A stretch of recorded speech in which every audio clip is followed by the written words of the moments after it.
નમસ્કાર, આજના ITI e learning પ્રોગ્રામમાં આપ સૌનું હાર્દિક સ્વાગત છે। આજે હું બીડી વિરગર શ્રી આઈટીઆઈ વડનગર આઈટીઆઈમાં ચાલતા ઓટો સેક્ટર અંતર્ગત ઓઇલ રિટર્નર અને થર્સ્ટ વોશર સરફેસનો ઘસારો ચેક કરવો એ વિશે આપ સૌને તાલીમસર માર્ગદર્શન આપીશ। આ પ્રેક્ટિકલ દરમિયાન આપણે આની અંદર ring spanner set, toolkit, oil can, જરૂરી સ્પેનરનો જે ઉપયોગ થાય મેન્યુઅલ મુજબ એનો આપણે ઉપયોગ કરીશું। સાફ સફાઈ માટે એને આપણે કોટન વેસ્ટ અથવા કેરોસીન, ડીઝલ કે પેટ્રોલનો ઉપયોગ કરીશું।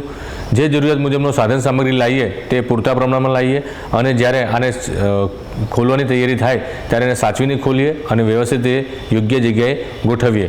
એના માટે આપણે લાકડાની ઉબેટનો પણ આપણે ઉપયોગ કરીશું। આપણે જોઈ રહ્યા છીએ તેમ પહેલાં આપણે એન્જિનને પ્રોપરલી રિમૂવ કરી દીધું છે। રિમૂવ કર્યા પછી એટલે કે એના પર જે લાગેલા પાર્ટ્સ છે એ પણ જેમ કે હેડ, ક્રેન્કશાફ્ટ, વાલ્વ આ બધી વસ્તુ આપણે ખોલી દીધેલી છે। ટાઇમિંગ કવર સાઈડનું ભાગ પણ આપણે ખોલી દીધો છે। આ બાજુ ફ્લાયવ્હીલ સાઈડનો ભાગ પણ આપણે ખોલી દીધો છે। હવે આપણે જે થ્રસ્ટ વોશરની સરફેસ ચેક કરવાની છે, જેમાંથી ઓઇલ પસાર થાય છે તે પણ આપણે ચેક કરીશું। તેના માટે આપણે ક્રમ વાઇઝ, ક્રોસ વાઇઝ આપણે નટ બોલ્ટને ખોલી દીધેલા છે, જે આપ જોઈ શકો છો।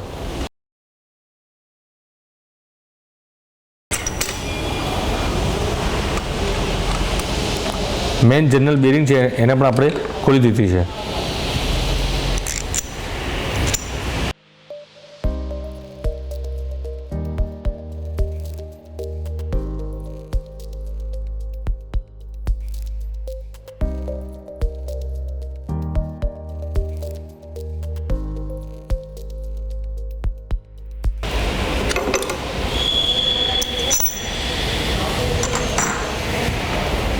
હવે આપણે ક્રેન્કશાફ્ટને ચેક કરી લઈશું।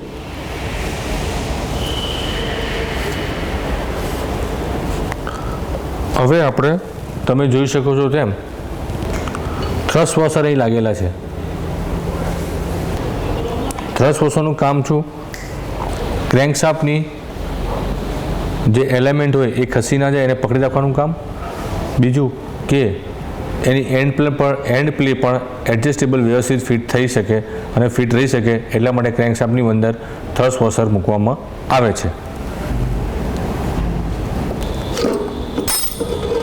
આજે આપણે ક્રેન્કશાફ્ટ બહાર કાઢીશું।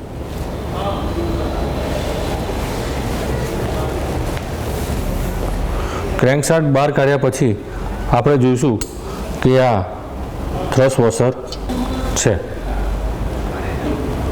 થ્રસ્ટ વોશર કાઢ્યા પછી આપણે ચેક કરીશું કે થ્રસ્ટ વોશરની ઉપર કોઈ જાતનો ઘસારો કે ડીકાર્બોનાઇઝ પાર્ટ કોઈ ચોટેલો છે કે નહીં તે પણ આપણે જોઈ લઈશું। એની આ બંને વચ્ચે જે ગેલેરી આપી છે એ ગેલેરી પણ આપણે ચેક કરી લઈશું અને એકદમ ક્લીન કાપડથી આપણે એને સાફ સફાઈ કરીને ચેક કરવાની રહેશે। જો થ્રસ્ટ વોશર ઘસાઈ ગયું હોય તો જે તે ગાડીના બ્લોક અને એની ક્રેન્કશાફ્ટને એડજસ્ટમેન્ટ થઈ શકે એવું એના પેરામીટર્સ નક્કી મુજબનું જ આપણે થ્રસ્ટ વોશર ફિટ કરીશું, જેની અંદર જેની લિમિટ સ્ટાન્ડર્ડ સાઇઝ અથવા એની લિમિટ જે નક્કી કરી હોય જે તે બુકના મેન્યુઅલ પ્રમાણે એ પ્રમાણે આપણે થ્રસ્ટ વોશર ફિટ કરીશું। તમે જોઈ શકો છો કે આના પર આ સ્ક્રેચીસ ને બધું જોવામાં આવે છે। જો એને વધારે પડતો ઘસારો થઈ ગયો હોય તો એનો ઓઇલનું વ્યવસ્થિત રીતે પ્રમાણમાં સર્ક્યુલેશન થશે નહીં, પ્લસ જે ક્રેન્કશાફ્ટ છે તે એના વચ્ચે એન્ડ પ્લે વધી જશે અને એન્ડ પ્લે વધી જવાના કારણે પિસ્ટન એની પ્રોપર મોમેન્ટમાં કાર્ય કરશે નહીં। એટલે જો આવી કન્ડિશન બને ત્યારે જે તે ગાડીના એન્જિનના સર્વિસ મેન્યુઅલ મુજબ આપણે થ્રસ્ટ વોશરની એની સ્ટાન્ડર્ડ સાઇઝ કે એની જે લિમિટ સાઇઝ આપી હોય એ લિમિટ સાઇઝ પ્રમાણે આપણે એને થ્રસ્ટ વોશર બદલવા પડે। આપણે જેમ તાલીમમાંથી મિત્રો જોઈ લીધું કે થ્રસ્ટ વોશરનો ઘસારો, એનું એન્ડ પ્લે જે પણ કંઈ આવતું હતું એની અંદર હા ખાસ ધ્યાન આપવાનું કે આ ઓઇલ એની પ્રોપર ગેલેરીમાંથી ઓઇલ વ્યવસ્થિત આવવું જોઈએ એ પણ ચેક કરતું રહેવાનું। હવે આપણે આવીએ છીએ ઓઇલ રિટેનર। એના માટે ઓઇલ રિટેનર બે જગ્યાએ લાગેલું હોય છે. એક એન્જિનવાળા ટાઇમિંગ સાઈડના ભાગમાં ઓઇલ સીલ જે કહેવાય છે એ ઓઇલ રિટેનર જ કહી શકીએ છીએ આપણે. એના માટે આપણે ઓઇલ રિટેનરવાળો ભાગ જ્યાં ફ્લાયવ્હીલ લાગે છે એ બાજુ મેઇન ઓઇલ સીલ કહી શકીએ છીએ આપણે, જે અહીંયા લાગે છે. મેઇન ઓઇલ સીલ એટલે કે ઓઇલ રિટેનર. આની અંદરથી જે રબરની ઓઇલ રિંગ હોય છે એ ઓઇલ સીલ પ્રોપર તેના જે ગાળો બતાવ્યો છે, ડાયામીટર બતાવ્યો છે, એ ડાયામીટરમાં પ્રોપર એક્ઝેક્ટલી માપ સાઇઝ બેસી શકે એ પ્રકારની હોવી જોઈએ. જો આ ઓઇલ સીલ લીકેજ થઈ જાય તો એમાંથી ઓઇલ નીકળવાની સંભાવના પૂરેપૂરી રહેલી હોય છે. ઓઇલ સીલ લીકેજ થવાનું કારણ ખરાબ ઓઇલ હોય છે. અધરવાઇઝ લોંગ ટાઈમ યુઝ પછી એનો જે રબરવાળો ભાગ છે એ હાર્ડ થઈ જવાના કારણે ક્યાંક ભાગમાંથી તૂટી જવાની શક્યતા રહી છે.